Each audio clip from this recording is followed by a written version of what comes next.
The champagne flute slipped from my fingers in slow motion, crystal shattering against marble like my last shred of dignity.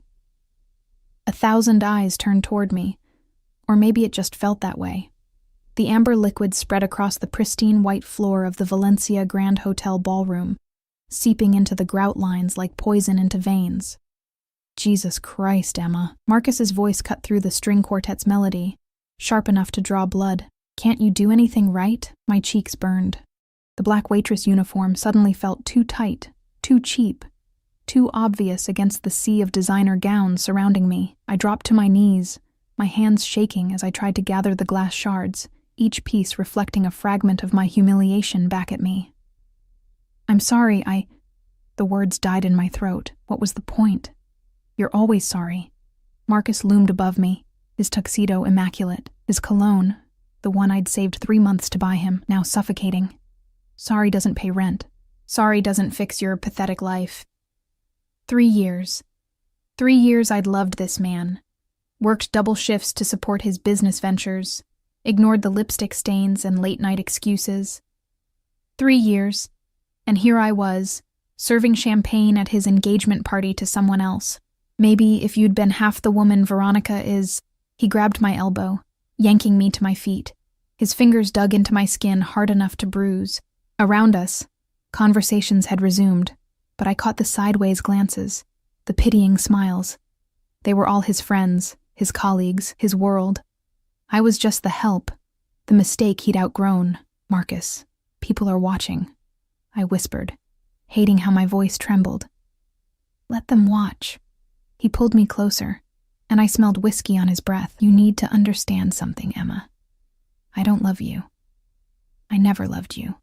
You were convenient. And now you're not even that. The words hit like physical blows.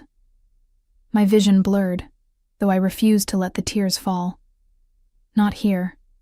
Not in front of these people who already looked at me like I was worth less than the champagne I'd spilled. Please. Please what?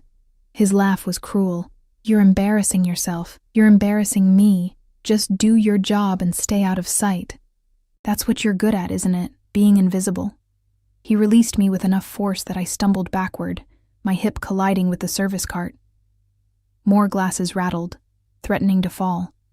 I caught them just in time, my whole body shaking now. The quartet had moved into something soft and romantic. Veronica glided across the floor in Marcus's arms moments later, her diamond ring, the one that should have been mine, catching the chandelier light like a tiny sun. I needed air. The ballroom walls pressed in, suffocating me with their gold leaf and crystal opulence. My supervisor, Mrs. Chen, shot me a warning glare from across the room. But I didn't care anymore. Let them fire me. Let this whole nightmare end. The service corridor was blessedly empty, fluorescent lights humming overhead in a tone that matched the ringing in my ears. I leaned against the cold wall, pressing my palms flat against it, trying to ground myself. The concrete felt real, solid, unlike everything else in my life that seemed to be disintegrating. Breathe, I whispered to myself. Just breathe. But breathing hurt. Everything hurt. I'd been so stupid, believing his promises, his I love yous whispered in the dark, his assurances that once his business took off, we'd get married, have the life I'd dreamed of. Instead, I'd worked myself to exhaustion, paid his debts, covered his rent when his deals fell through. And all the while, he'd been with her, planning a future that didn't include me. The door at the end of the corridor opened, and I quickly wiped my eyes, straightening my uniform. Probably Mrs. Chen coming to yell at me for abandoning my post. But the footsteps that echoed down the hallway were wrong, too heavy, too measured, accompanied by the subtle rustle of expensive fabric. I turned and froze.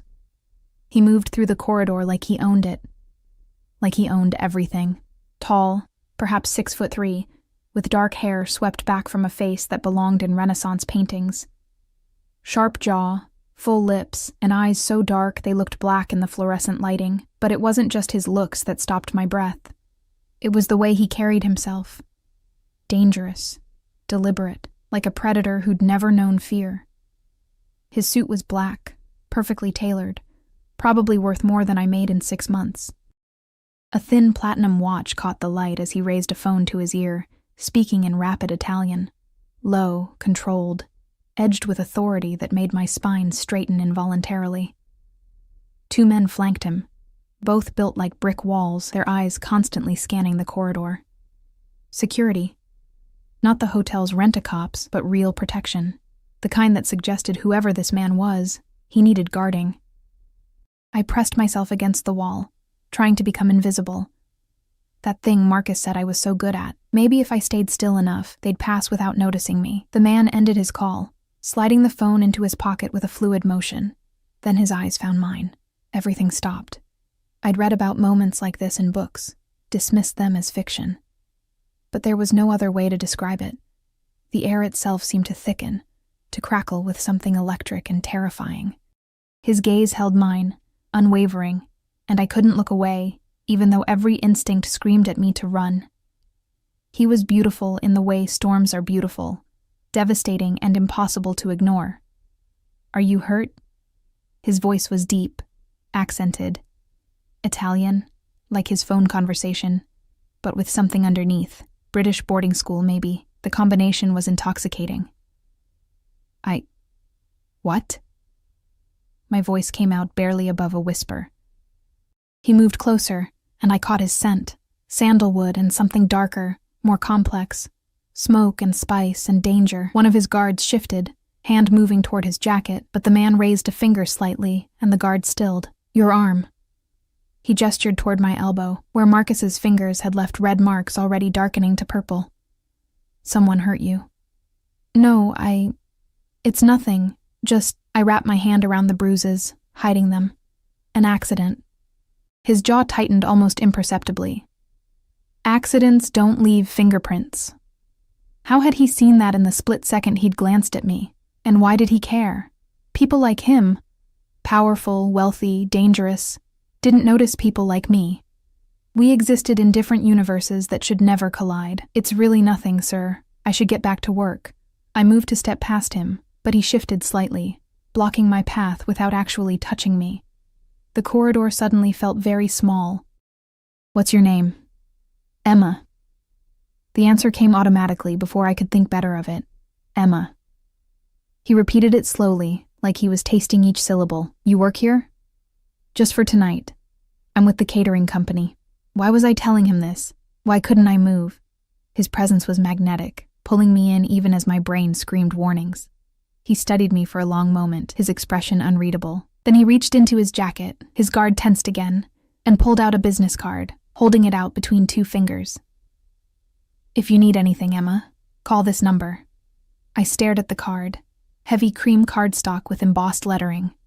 No name, just a phone number in elegant script. "I don't understand." "You will." He turned to leave, his guards falling into step behind him, moving like a well-oiled machine toward the ballroom entrance.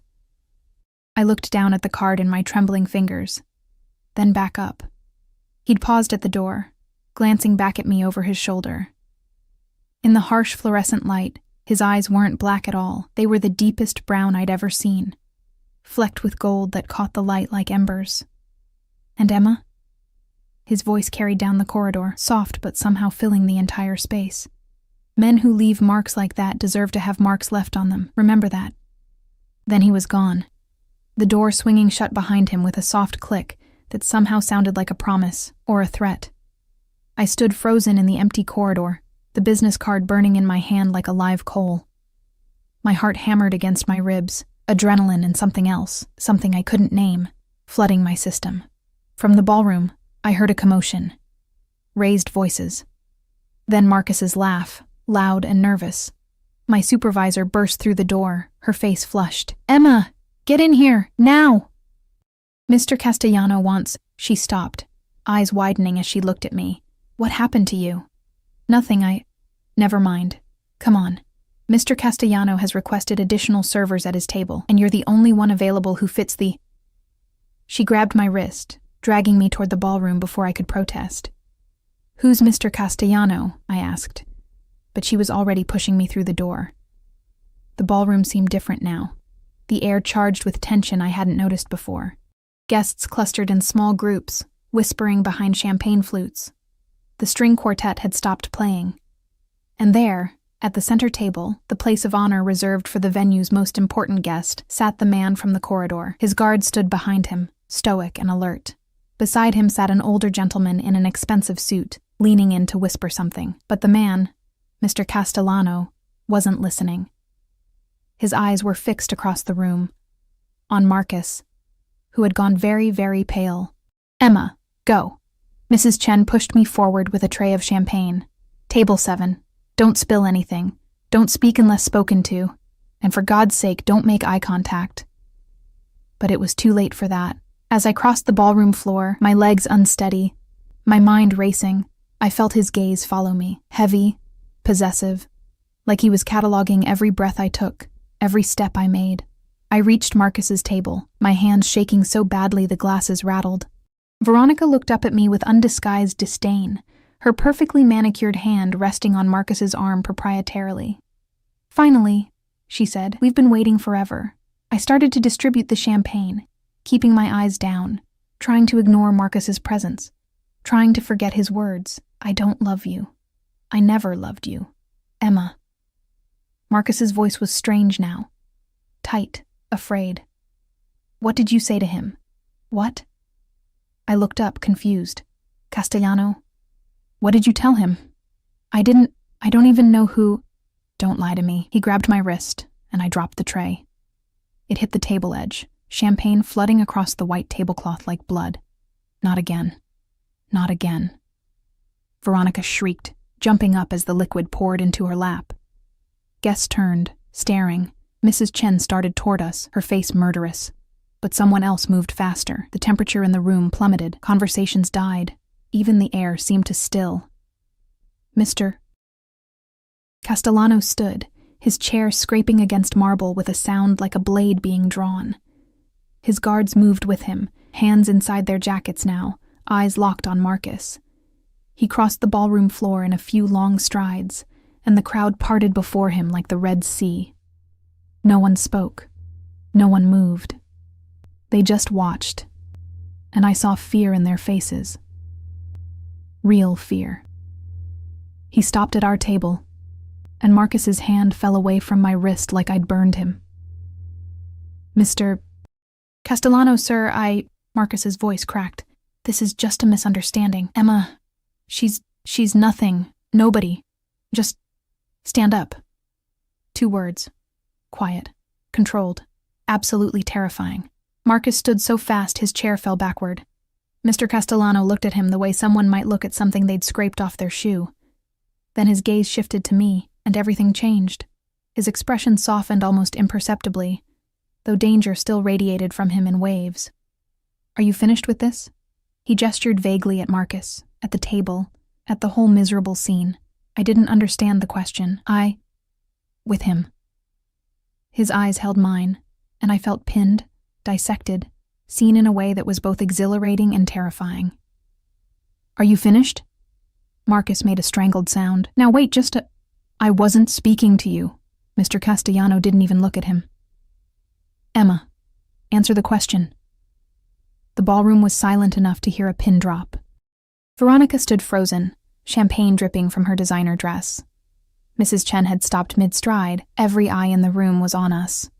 On me. "I don't love you," Marcus had said. Like it was nothing. Like 3 years of my life meant nothing. Like I meant nothing. I looked at Mr. Castellano, at this dangerous, beautiful stranger who'd asked my name, who'd given me his card, who'd noticed bruises no one else had cared about. "Yes," I whispered. "I'm finished." His lips curved into something that wasn't quite a smile. Satisfaction, maybe, or promise. He turned to Marcus, and I watched my ex-boyfriend actually shrink backward. "Then she's mine." The words hung in the air like a death sentence. Or a salvation. Marcus's face went from pale to gray. "Mr. Castellano, please. I didn't know. If I'd known she was—" "You didn't know, because you never asked." His voice remained quiet, but it carried across the entire ballroom. "You saw a beautiful woman and thought her easy prey. You took what she offered and gave nothing back. You hurt her. He paused, and somehow the silence was worse than any threat. I don't appreciate waste, Marcus. And you've wasted something precious. I'll make it right, I swear. Too late. Mr. Castellano gestured to one of his guards, who stepped forward. You have 72 hours to settle your debts with her. Every penny she spent on you, every shift she worked to keep you comfortable, every moment of her time you stole, calculate it. Pay it. And then you're going to disappear from her life like you never existed. But, am I unclear? No, sir. No, I understand. Marcus looked at me, and I saw hatred burning in his eyes beneath the fear.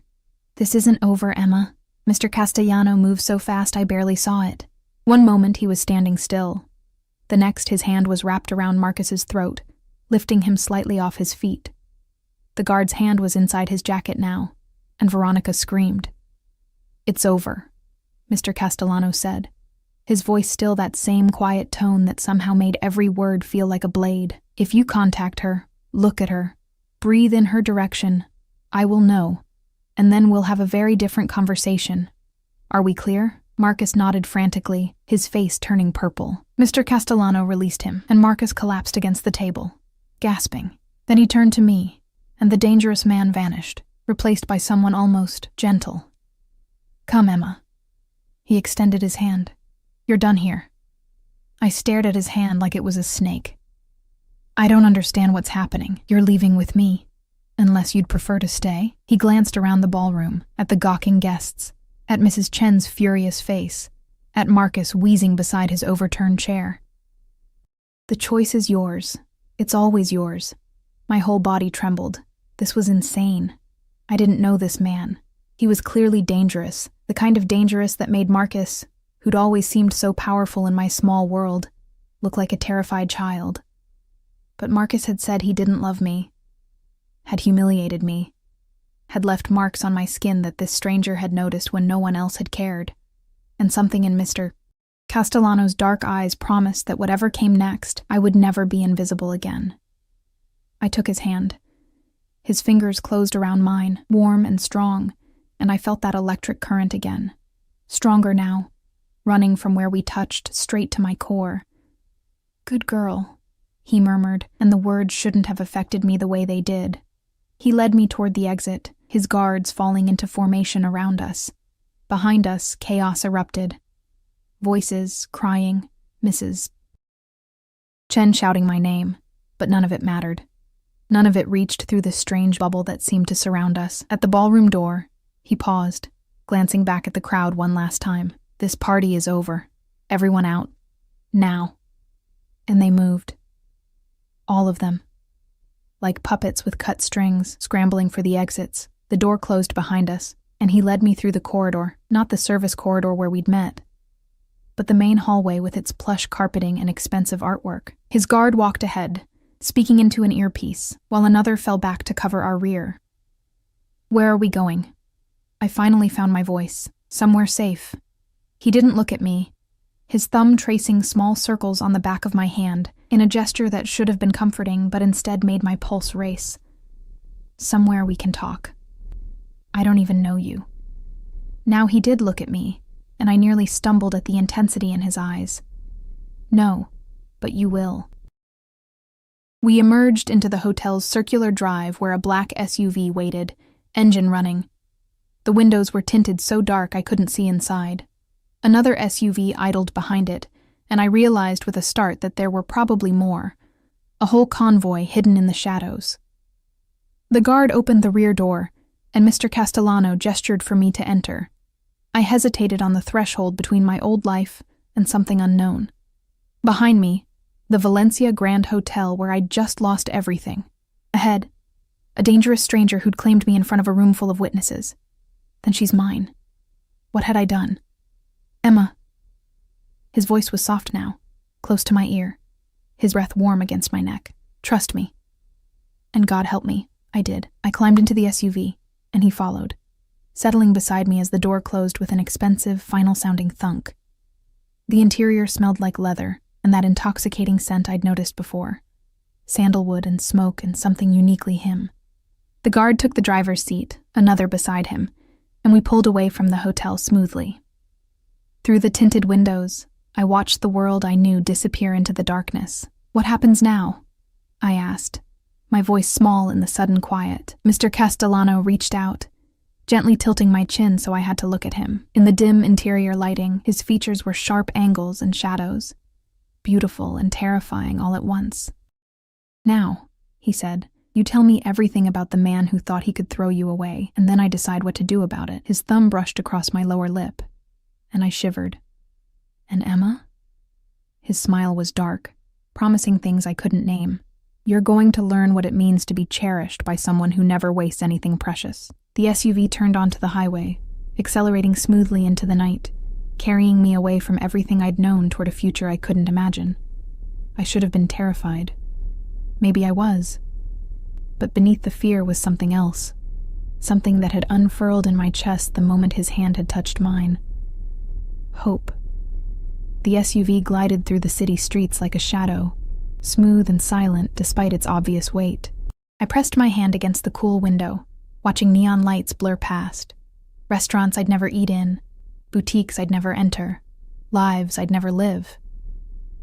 Except now, sitting beside a man whose name I barely knew, everything felt uncertain, possible, terrifying. "You're shaking." His voice cut through my thoughts, low and observant. I pulled my hand back, tucking it beneath my thigh. "I'm fine." Liar. But there was no accusation in the word, just statement of fact. He shifted, and suddenly his jacket was around my shoulders, heavy and warm and saturated with his scent. Better? The leather was butter soft, probably cost more than my monthly rent. I pulled it tighter around myself, nodding because I didn't trust my voice. We'd been driving for maybe 15 minutes, the cityscape gradually shifting from downtown glitter to tree-lined streets with gates and security cameras. Old money territory, the kind of neighborhood where people like me only existed to clean houses or serve dinner parties. "Where are we going?" I asked again, because the silence was stretching too long and my imagination was filling it with increasingly wild scenarios. "My home." He was watching me. I could feel it, but I kept my eyes forward. "We need privacy for this conversation, and hotels have too many eyes. Your home." I repeated it slowly, tasting the danger in those words. "I don't think that's—" "You're safe with me, Emma." His hand found mine in the darkness, engulfing it completely. "I know you have no reason to believe that, but it's the truth. I'm many things, most of them terrible, but I don't hurt women. Ever." I turned to look at him then, searching his face for deception. The passing streetlights painted him in alternating shadow and gold, and I found myself wanting to believe him. Wanting it so badly it scared me more than anything else that had happened tonight. "Who are you?" I whispered. "Really?" His lips curved into something too sharp to be a smile. "Dante Castellano, and before you ask, yes, that Castellano family. I'm sure you've heard stories." I had. Everyone in the city had. Whispers about organized crime, about a family that controlled everything from the docks to City Hall, about a young Don who'd taken over after his father's death and consolidated power with ruthless efficiency. The newspapers called him untouchable. The streets called him something else, Il Diavolo, the devil. My breath caught. "You're—" "Yes." He said it calmly, like admitting he was a banker or a lawyer. "Does that frighten you?" It should, shouldn't it? But I didn't pull my hand away. Couldn't. "You just threatened my ex-boyfriend, claimed me in front of everyone like I was property, and now you're taking me to your house. A smart woman would be terrified." "And are you? Terrified?" I considered the question honestly. Was I? My heart raced, adrenaline still flooding my system. But beneath the fear was something else. Something that had sparked to life when he'd looked at Marcus with death in his eyes and asked if I was finished. No one had ever defended me before. No one had ever noticed I needed defending. "I don't know what I am," I admitted. The SUV turned through massive iron gates that swung open automatically, motion sensors tracking our approach. The driveway stretched ahead, lined with old-growth trees and subtle lighting that somehow made the darkness seem deeper. Through the branches, I caught glimpses of stone and glass, a structure that seemed to grow from the landscape itself.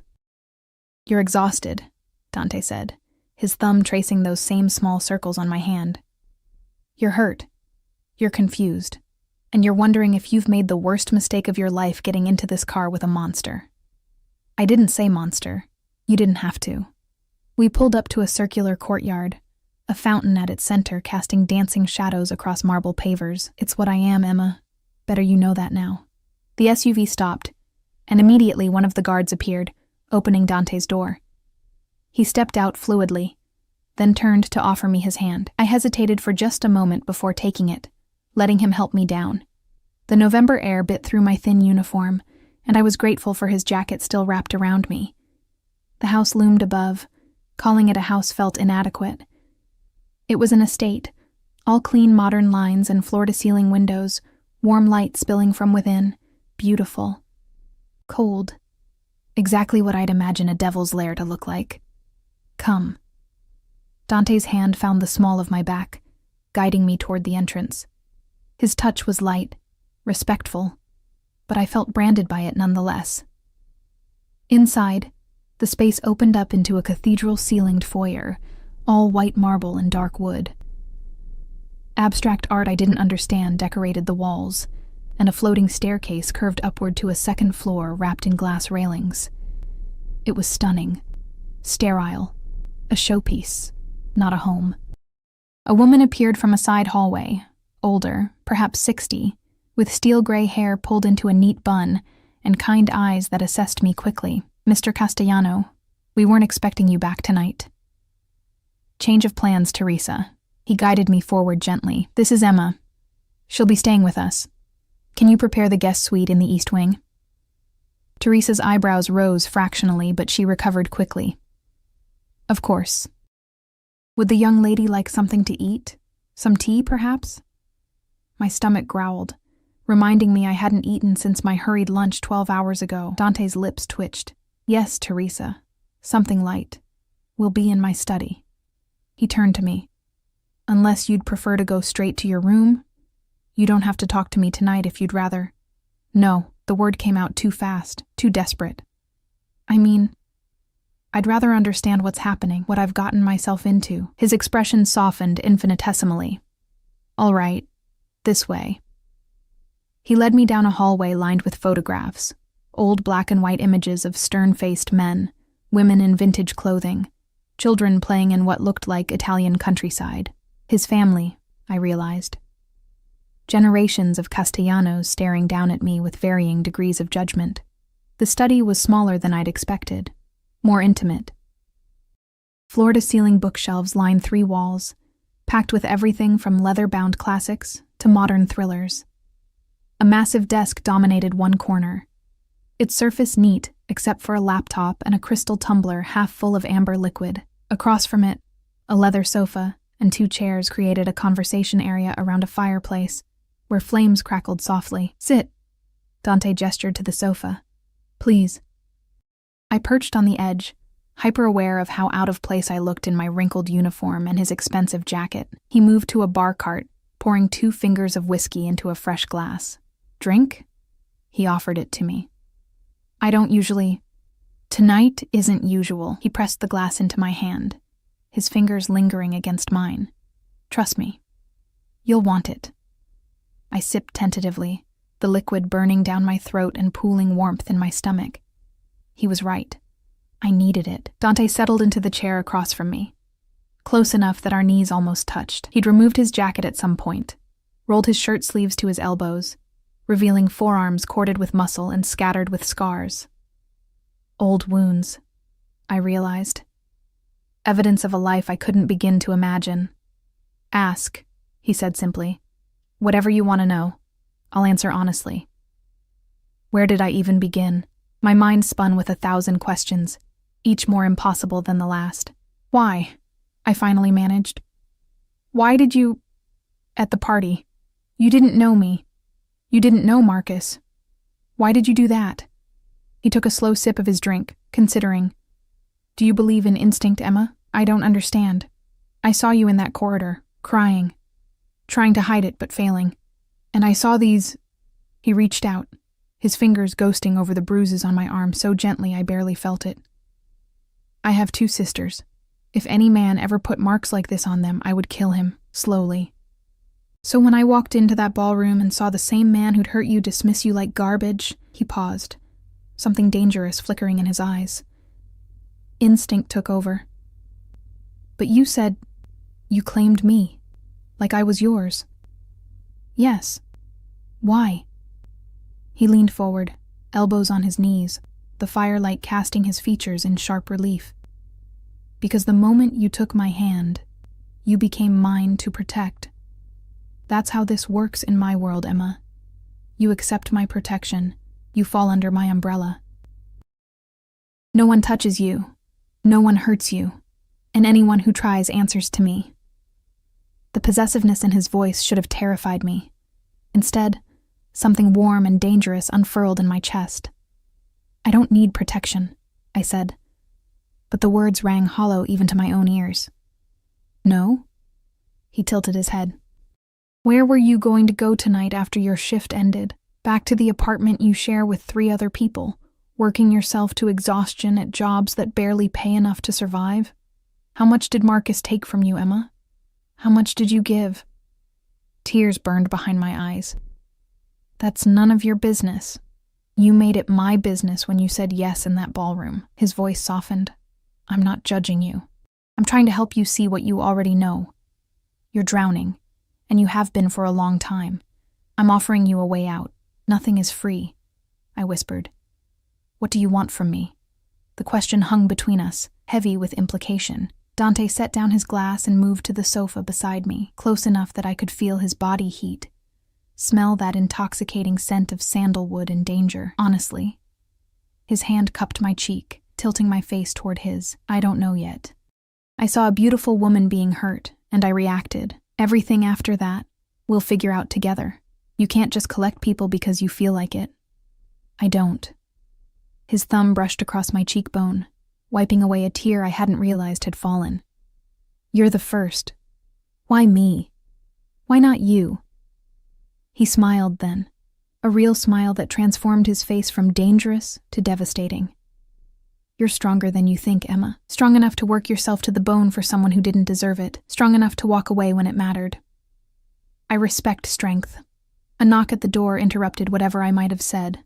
Teresa entered with a tray, delicate sandwiches, fruit, cheese, and a pot of tea that smelled like chamomile and honey. "Thank you, Teresa." Dante stood, taking the tray from her and setting it on the coffee table. "That will be all tonight. The guest suite? Prepared and ready, Mr. Castellano." She glanced at me, something maternal in her expression. "There are toiletries in the bathroom, miss, and I've left some clothes that should fit. If you need anything at all, just press the call button by the bed." "Thank you," I managed, overwhelmed by the casual kindness. When she'd gone, Dante poured tea into a delicate china cup and handed it to me. "Eat. You're running on empty." I hadn't realized how hungry I was until I bit into a sandwich. The food was simple, but perfect. Fresh bread, real butter, vegetables that actually tasted like something. I ate 3 sandwiches before I could stop myself, washing them down with tea that soothed my raw throat. Dante watched me the entire time, a slight smile playing at his lips. "What?" I asked around a mouthful of strawberry. "Nothing. It's just refreshing. Most women I know would rather starve than eat in front of me. Most women you know probably haven't worked a 12-hour shift without a break." I reached for another sandwich, then hesitated. "Sorry, I'm being yourself." He pushed the plate closer to me. "Don't apologize for that. Ever." I ate more slowly this time, acutely aware of his attention on me. The fire crackled. Somewhere in the house, a clock chimed midnight. The surreal quality of the evening was catching up to me. Less than 2 hours ago, I'd been serving champagne at my ex's engagement party. Now I was eating sandwiches in a Mafia Don's study, wearing his jacket, drinking his whiskey. My life had become a fever dream. "Tell me about Marcus," Dante said quietly. "How long were you together?" 3 years. The words tasted bitter, Met him at a coffee shop where I was working. He seemed different, ambitious, going places. He said he was going to start his own investment firm, that he just needed time to get established, and you believed him. Wouldn't you? He was charming, confident. He made me feel like I mattered. I laughed without humor. God, I was so stupid. You weren't stupid. You were hopeful. There's a difference. Dante's jaw tightened. What happened? The usual story. His business ventures never quite panned out. There was always some excuse. Bad partners, bad timing, bad luck. Meanwhile, I worked more hours, picked up extra shifts, paid his rent when he was short, bought his groceries, covered his car payment. Shame heated my cheeks. I thought I was helping, investing in our future, while he was investing in someone else. Veronica, I spit the name like poison, met her 6 months ago apparently. Her father owns some tech company, has connections Marcus wanted, so he upgraded. Dante's hand found mine again, his grip firm and grounding. He's a parasite. They exist in every level of society. People who take and take until there's nothing left, then move on to the next victim. You're well rid of him. Then why does it still hurt so much? The question came out broken, and suddenly I was crying for real.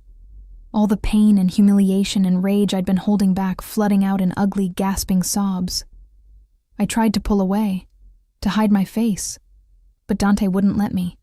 He pulled me against his chest, one hand cradling the back of my head, the other wrapped around my waist. Let it out.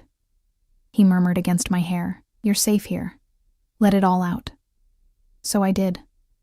I cried for 3 wasted years. For the dreams that had died. For the version of myself who'd believed love was supposed to hurt. I cried until my throat was raw and my eyes burned and I had nothing left. Through it all, Dante held me. Steady. Solid. A stranger who somehow felt more real than anyone I'd ever known.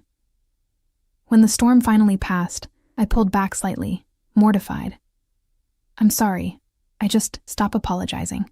He brushed hair from my face, his touch achingly gentle. You're allowed to grieve what you lost, even if losing it was the best thing that could have happened.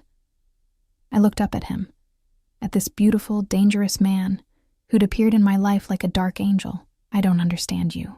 Good. His smile was crooked, almost boyish. Mystery keeps things interesting.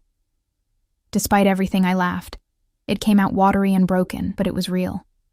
There she is, Dante said softly. I was wondering if I'd get to see you smile. The intimacy of the moment crashed over me. We were so close I could count his eyelashes, see the faint stubble darkening his jaw, feel his heartbeat against my palm where my hand had landed on his chest. His eyes dropped to my lips, and the air between us charged with possibility. Emma. My name was a question, a warning, a promise. Yes? I barely breathed the word. He leaned in slowly, giving me time to pull away. I didn't. Couldn't. My eyes fluttered closed as his lips brushed mine, soft as a whisper, gentle as a secret. The kiss was nothing like I'd expected. No crushing force, no claiming possession, just warmth and sweetness and a tenderness that made my chest ache. He tasted like whiskey and dark promises, and I found myself leaning into him, wanting more. He pulled back before I was ready, resting his forehead against mine. You're exhausted, he murmured, and you've had the worst night of your life. Whatever this is, it can wait until you've had some rest. What if I don't want to wait? The boldness surprised us both. His pupils dilated, desire flickering across his features before he controlled it. Then you'll tell me that tomorrow, when you're thinking clearly, when you're not running on adrenaline and trauma and exhaustion. He stood, pulling me up with him. Come on. Let me show you to your room. He was right, of course. I could barely keep my eyes open, my body crashing now that the adrenaline had worn off. But disappointment still curled in my stomach as he led me back through the hallway, up that floating staircase, down a corridor lined with closed doors. The guest suite was at the end, and when he opened the door, I actually gasped. The room was enormous, decorated in soft creams and blues that reminded me of clouds. A massive 4-poster bed dominated the space, piled with pillows and draped in silk that looked sinfully soft. Through an open door, I glimpsed a bathroom with a tub big enough to swim in. Teresa left clothes in the closet, Dante said, his hand still resting on my lower back. Bathroom is stocked with everything you should need. My room is 2 doors down if you need anything. Anything at all. I turned to face him, suddenly overwhelmed. I don't know how to thank you. Don't thank me yet. Something dark crossed his expression. You don't know what you've agreed to, Emma. What being mine means in my world, then tell me. He studied me for a long moment, seeming to wage some internal battle. Finally, he cupped my face in both hands, his touch reverent. It means you belong to me now. Under my protection, yes, but also under my rules. It means you don't make decisions without consulting me first. Don't go anywhere without security. Don't trust anyone I haven't vetted. His thumbs brushed across my cheekbones. It means your freedom comes at a cost, and that cost is your independence. The words should have sent me running. Instead, they sent a shiver down my spine that wasn't entirely fear. And if I can't accept those terms, then I'll have someone drive you anywhere you want to go tomorrow morning and you'll never see me again. His expression was unreadable. The choice is yours, Emma. It's always yours. He pressed a soft kiss to my forehead, then stepped back. Sleep well, Tesoro. We'll talk more in the morning. He was halfway to the door when I found my voice. Dante? He paused, looking back. I'm not going anywhere. Something blazed in his eyes. Triumph, possession, desire. I couldn't tell, maybe all three. We'll see how you feel in the morning. Then he was gone, the door clicking softly shut behind him. I stood frozen for a moment, then slowly stripped off my ruined uniform, letting it pool on the floor. In the bathroom, I found luxury I'd only seen in magazines. Designer toiletries, fluffy towels, a shower with 6 different settings.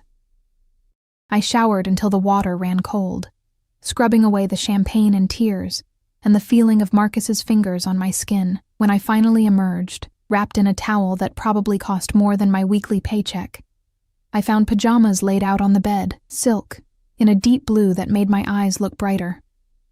I slipped between sheets that felt like clouds and sank into pillows that smelled faintly of lavender. Every muscle in my body ached, my eyes burned from crying, and my mind spun with everything that had happened. But as I drifted toward sleep, I didn't feel afraid. I felt claimed, protected, wanted. For the first time in 3 years, I felt like I mattered. And God help me, I liked it. Sunlight woke me, streaming through floor-to-ceiling windows I hadn't noticed last night. I blinked against the brightness, disoriented for a moment, before memory crashed back. The party. Marcus. Dante, then she's mine. I sat up slowly, taking in the room in daylight. It was even more beautiful than I'd realized. The morning sun painted everything gold, revealing details I'd missed. Fresh flowers on the nightstand, their scent delicate and sweet. A sitting area by the windows with a view of manicured gardens that seemed to stretch forever. On the chair beside the bed, someone had laid out clothes, jeans that looked like they'd actually fit, a soft cashmere sweater in dove gray, even underwear still in packaging. A note rested on top, written in elegant script. Good morning, Miss Emma.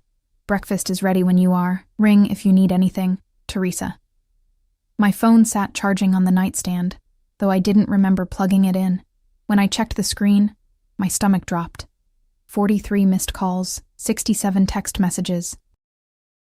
Most from Marcus, increasingly frantic. A few from my roommate, confused about where I was. One from Mrs. Chen, informing me I was fired. I should have felt panic. Instead, I felt nothing.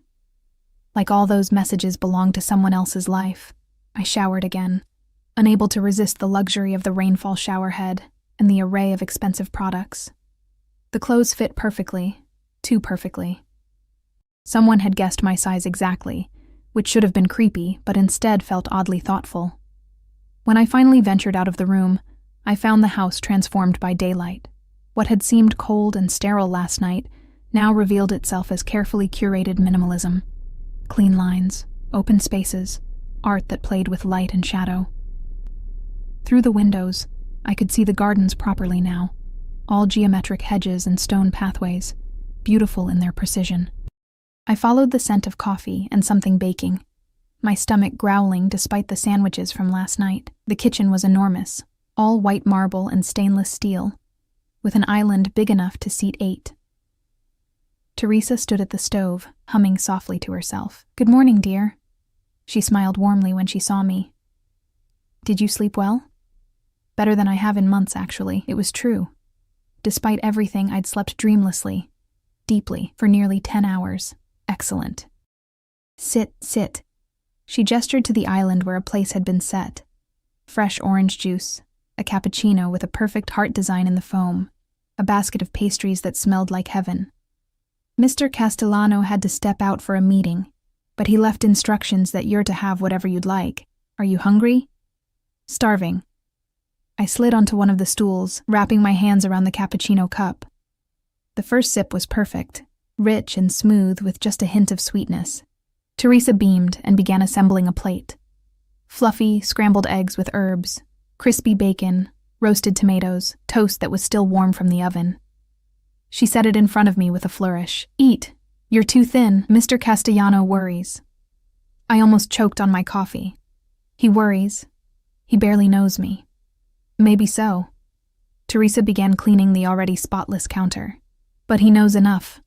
I've worked for the Castellano family for 30 years, Miss Emma. I've never seen him bring anyone here." Not once. The weight of that settled over me as I ate. The food was incredible, each bite bursting with flavor, and I found myself eating everything on the plate plus 2 chocolate croissants from the basket. "Where did he go?" I asked, licking chocolate from my fingers. "The meeting, I mean." Teresa's expression shifted, becoming carefully neutral. "Business, dear. Nothing for you to worry about. Business." "Right." Because Dante Castellano wasn't a regular businessman with spreadsheets and PowerPoints. He was a mafia don with territory and rivals, and God knew what else. What had I gotten myself into? "Teresa?" I set down my cup. "Be honest with me.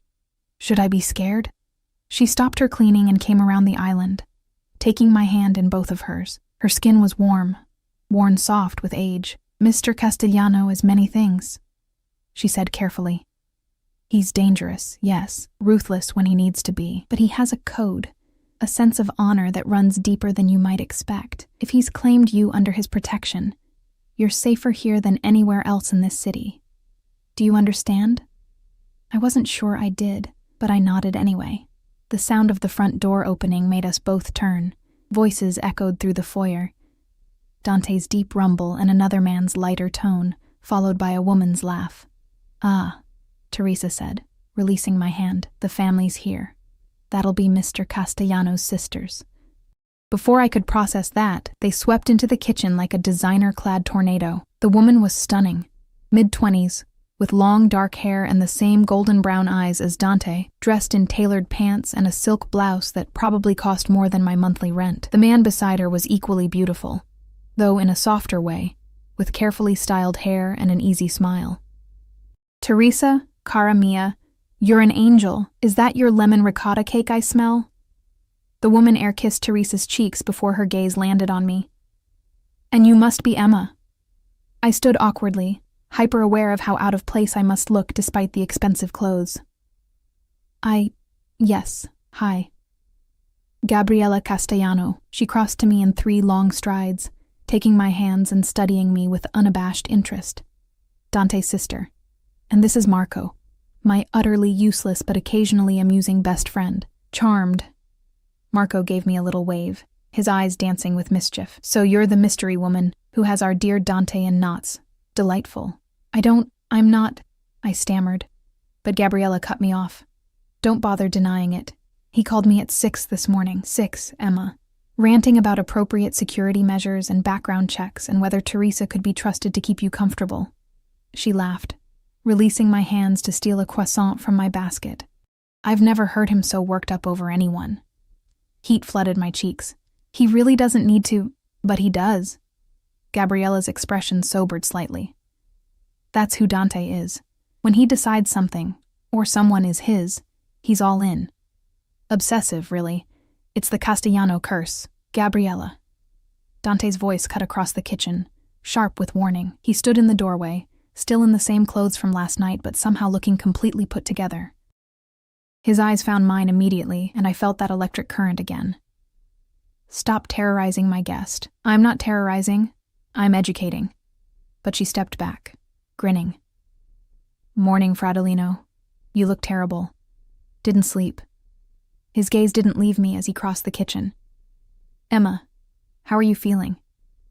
Confused. Overwhelmed. Possibly still in shock. I met his eyes. But okay, I think. Something that might have been relief flickered across his face. Good.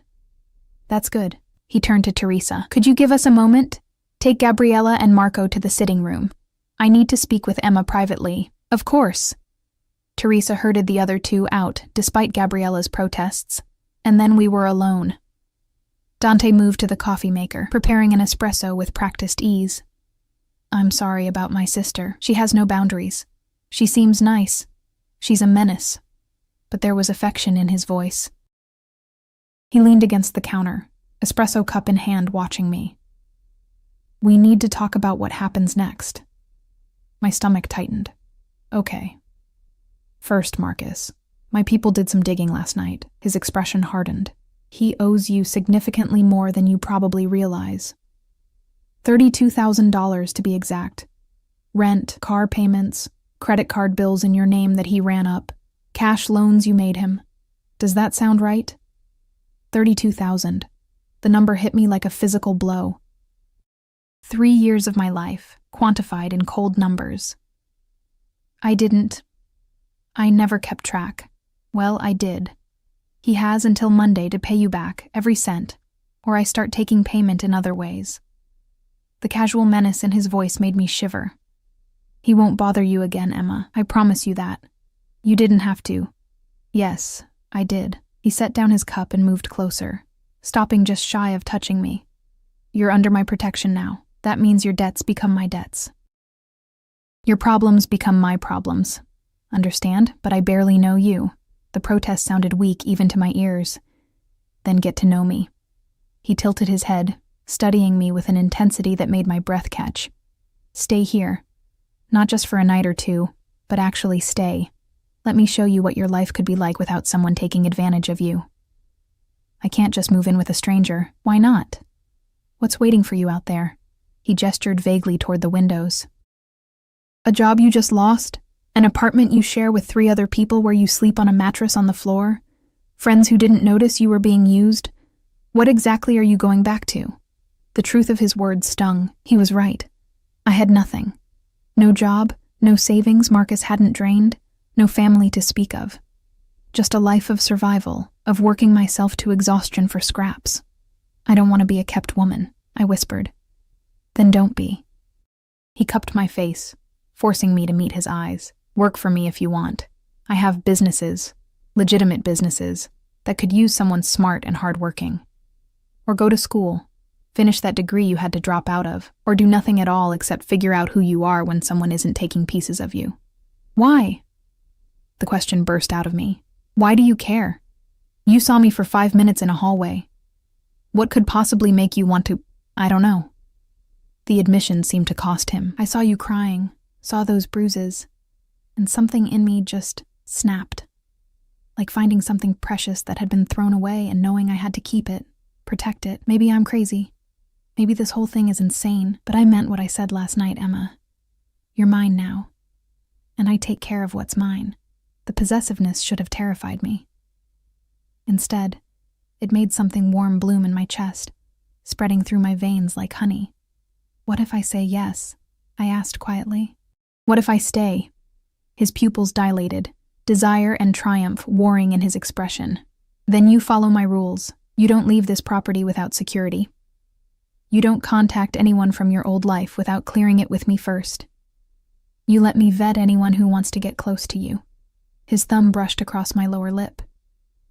And you accept that you belong to me in every way that matters. That's a lot of control to give someone, yes. He didn't deny it, didn't make excuses. But in return you get safety, security, the freedom to become whoever you want without worrying about money or survival or someone using you. Is that not a fair trade? I thought about Marcus, about 3 years of giving everything and getting nothing, about working 3 jobs and still barely making rent, about being invisible, forgotten, used up and thrown away. Dante was offering me a cage, yes. But it was a golden cage with everything I'd ever wanted inside it. I need time to think, I said, though part of me already knew the answer. Take all the time you need. He pressed a kiss to my forehead, soft and reverent. I'm not going anywhere, and neither are you, until you're ready. A phone buzzed, his, I realized, when he pulled it from his pocket and frowned at the screen. I have to take this. He stepped back, already swiping to answer. Dante. A pause, then his expression went cold. When? Another pause. Secure the perimeter. No one in or out without my explicit approval.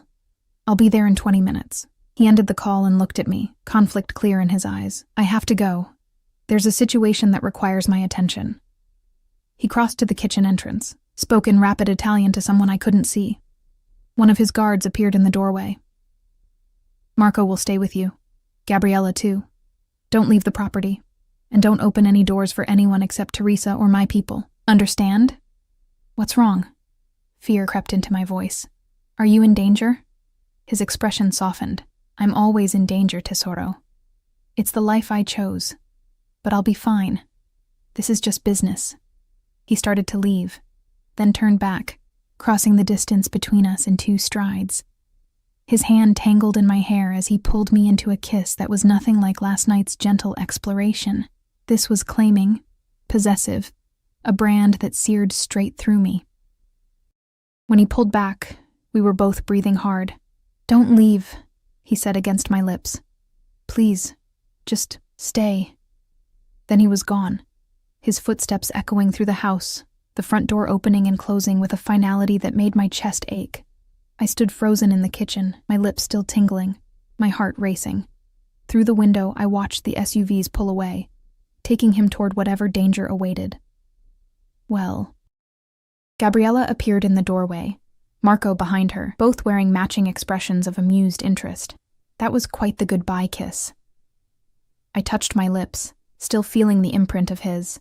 He's intense. That's one word for it. She linked her arm through mine, steering me toward the sitting room. Come on. If you're going to be part of this family, you need to understand what you're getting into. And I have so many stories about my darling brother. Part of this family. The words echoed in my head as I let her guide me, Marco trailing behind with a fresh pot of coffee and conspiratorial grin. Was that what I wanted? To be part of this dangerous, beautiful, impossible world? I thought about Dante's kiss, about the way he looked at me like I was something precious, about waking up in silk sheets instead of on a mattress on the floor, about never having to count pennies or work until I collapsed or settle for scraps of affection from someone who didn't value me. Maybe I was crazy. Maybe this was the worst decision I could possibly make. But for the first time in years, I felt alive. And that had to count for something. Gabriella settled us in a sunlit room filled with comfortable furniture, and more of that carefully curated art. Marco poured coffee while she curled up beside me, studying me with those eyes so like her brother's. So, she said, let's start with the basics. How much do you know about what Dante actually does? I hesitated. I know he's involved in organized crime, that people call him Il Diavolo. Diplomatic. Marco handed me a cup. She's diplomatic, Ella. I like her. The devil, Gabriella continued, ignoring him. Yes, they call him that, and he's earned it. Make no mistake. Dante took over when our father died 5 years ago, and he's been consolidating power ever since. He's ruthless, efficient, and absolutely terrifying when someone crosses him. You're not exactly selling this, I pointed out. She laughed. I'm not trying to. I'm trying to be honest. Dante is dangerous, Emma. He's killed people. Ordered others killed. He controls half this city's illegal operations, and has his hands in plenty of legitimate businesses too. If you stay with him, you'll be part of that world. Protected, yes, but also exposed to dangers you can't imagine. Why are you telling me this? Because I love my brother. Her expression grew serious. And I haven't seen him like this in ever, actually. He's obsessed with you already. I can see it. Which means you have power over him, whether you realize it or not. And power in our world is dangerous. I don't want power over him. Doesn't matter. You have it anyway. She reached over, squeezing my hand. Just be careful with it. With him. He acts invincible, but he's not. None of us are. Marco cleared his throat. On a lighter note, I should mention that Dante has already assigned you a security detail. 4 men who will follow you everywhere once you start leaving the property. Thrilling, really. Everywhere, I squeaked. Well, maybe not the bathroom, Gabriella said dryly. But yes, everywhere else. Welcome to dating a Castellano. Privacy is a myth. We spent the next hour like that, Gabriella and Marco tag-teaming stories about Dante, painting a picture of a man who was simultaneously terrifying and tender, ruthless, and surprisingly romantic. He'd once killed a man for hitting a woman in front of him. He bought out an entire flower shop every week to keep Teresa's vases full. He hadn't dated anyone seriously in 3 years because he was waiting for something real. And now, apparently, he thought that something was me. My phone buzzed with another text from Marcus, then another, and another. You should block him, Gabriella suggested, noticing my expression. Actually, give me your phone. Before I could protest, she'd snatched it from my hand and was typing rapidly. There, blocked on everything. He can't contact you, can't see your social media, nothing. If he tries anything else, Dante will handle it. He's going to pay me back, I said quietly. $32,000, Dante said. Gabriella and Marco exchanged a look. He'll pay, Marco said grimly. Or he'll regret it. Dante doesn't make idle threats. The thought should have troubled me. Instead, I felt a savage satisfaction. Marcus had used me, humiliated me, thrown me away. Now he would face consequences for the first time in his entitled life. Was that wrong? Did it make me a bad person to want him to suffer? Don't, Gabriella said softly, reading my expression. Don't feel guilty for wanting justice. That's what Dante's giving you. Not revenge, but justice. There's a difference. My phone, still in her hand, rang. She glanced at the screen and smiled. Speak of the devil, she answered on speaker. Missing your girl already, Fratello? Put Emma on. Dante's voice was tight, stressed in a way I hadn't heard before. Gabriella handed me the phone, suddenly serious. I took it with shaking hands. Dante, what's wrong? Nothing for you to worry about, just checking in. But I could hear tension in every word, could hear shouting in the background, the sound of car doors slamming. Are you okay? Gabriella and Marco treating you well? I'm fine. They're telling me embarrassing stories about you. A brief huff that might have been a laugh. I'm sure they are. Listen, I might be later than expected getting back. There's a complication. What kind of complication? Silence stretched between us. Then, the kind I can't discuss over the phone. Just stay inside, stay with Gabriella. I'll be home as soon as I can. Home. He'd called this place home, like I already belonged here. Be careful, I whispered, surprising myself with how much I meant it. Always. His voice softened. And Emma? Thank you for staying. The line went dead before I could respond. I handed the phone back to Gabriella, my hands still shaking. She and Marco were both watching me with identical expressions of concern. What aren't you telling me? I demanded. What's really happening? Gabriella bit her lip, clearly debating. Finally, there's been some unrest. A rival family testing boundaries, pushing into territory Dante controls. It's nothing new, but the timing is unfortunate. Because of me. No, Marco interjected. Because people are always looking for weaknesses, for opportunities. You're not a weakness, Emma. You're just new, different. And in our world, different attracts attention. I thought about Dante claiming me in front of a room full of people, about how quickly word must have spread. About what it might mean that the city's most powerful crime boss had suddenly acquired a nobody waitress. I'm making things complicated for him, I said quietly. Good, Gabriella said fiercely. He needs complicated. He needs something real, something worth protecting that isn't just territory and power. You're good for him, Emma. I can already tell. But as we sat there in that beautiful room, drinking expensive coffee and pretending everything was normal, I couldn't shake the feeling that I'd stumbled into something far bigger and more dangerous than I'd imagined. And that loving Dante Castellano might cost more than I was ready to pay. The afternoon stretched into evening, shadows lengthening across the gardens as the sun dipped toward the horizon.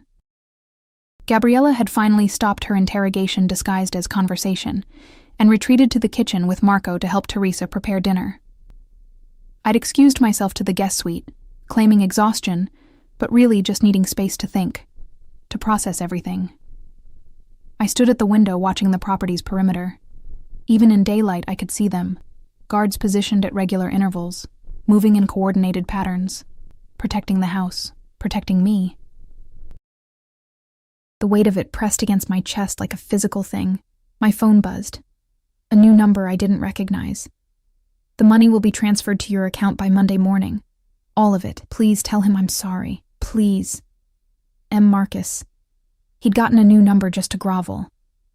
Part of me, the part that had loved him, that had believed his promises, felt a twinge of satisfaction. The rest of me just felt tired. I didn't respond. Didn't block the number. Just set the phone down and turned back to the window. A convoy of black SUVs wound up the driveway, moving fast. My heart jumped into my throat. Dante. I was out of the room before I consciously decided to move, flying down the stairs, my bare feet silent on the marble. Gabriella emerged from the kitchen as I reached the foyer, her expression tense. Emma, wait, but the front door was already opening. And then he was there. Dante looked like he'd been through war. His shirt was untucked, tie gone, jacket missing entirely.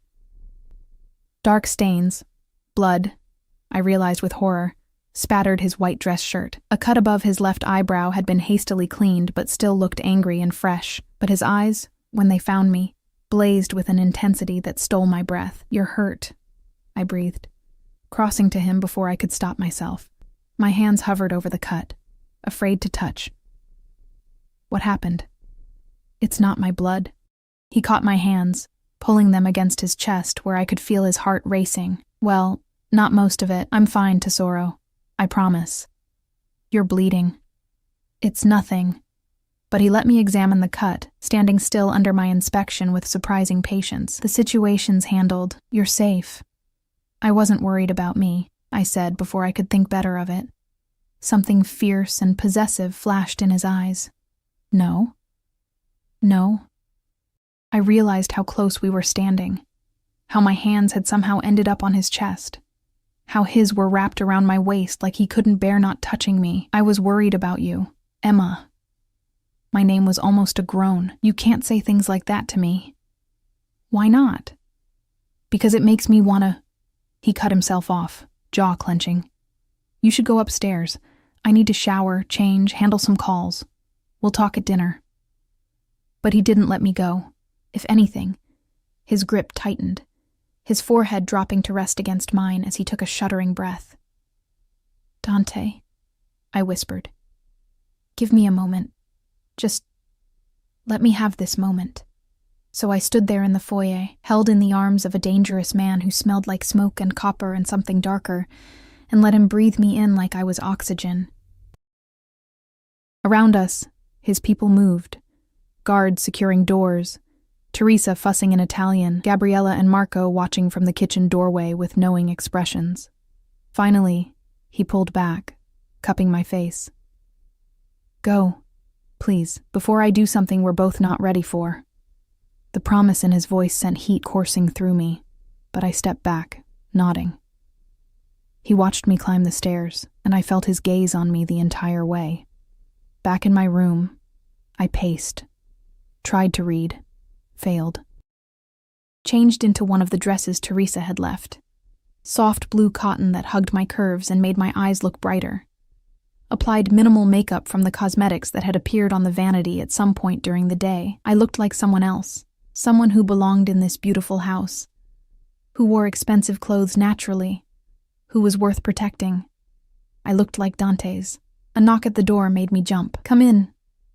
Teresa peeked inside, smiling when she saw me. Beautiful, Miss Emma. Dinner will be ready in 30 minutes. Mr. Castellano asked if you'd join him in his study first. My stomach fluttered. Of course. I found him standing by the windows, staring out at the darkening gardens. He'd showered and changed into dark slacks and a crisp white shirt, sleeves rolled to his elbows.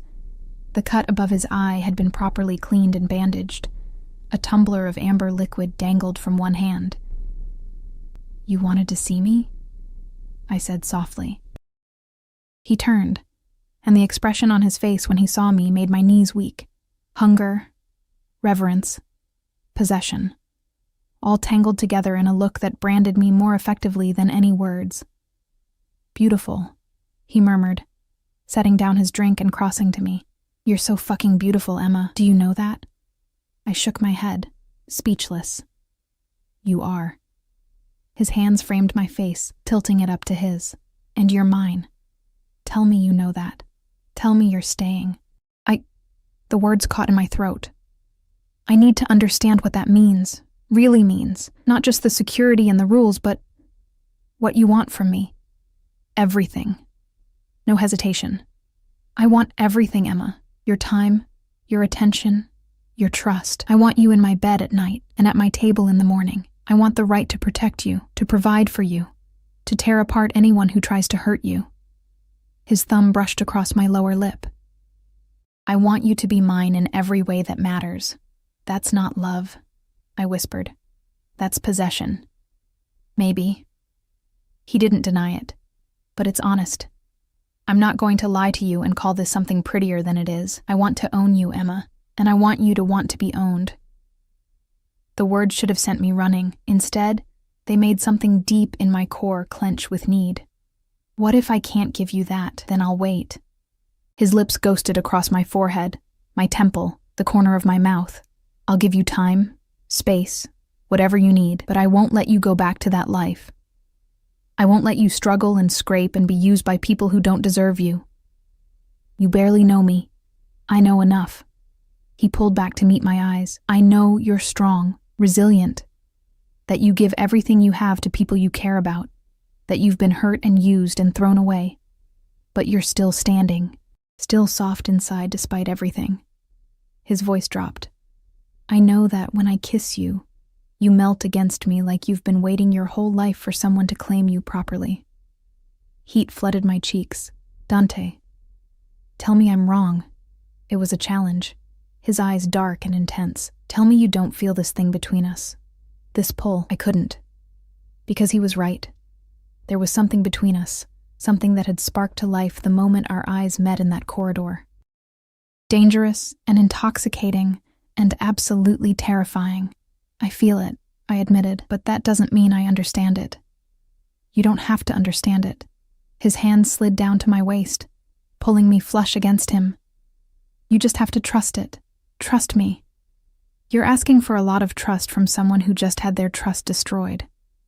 I know. Something vulnerable flickered across his face. But I'm not Marcus, Emma. I won't make promises I can't keep. I won't pretend to be something I'm not. What I am is a man who takes what he wants and keeps it. And I want you. Before I could respond, his mouth claimed mine in a kiss that was nothing like the gentle ones before. This was possession, pure and simple. His tongue sweeping into my mouth, his hands gripping my waist hard enough to bruise, his body pressing me backward until my back hit the wall. I should have pushed him away, should have demanded space, time, clarity. Instead, I kissed him back just as fiercely, my fingers tangling in his hair, my body arching into his.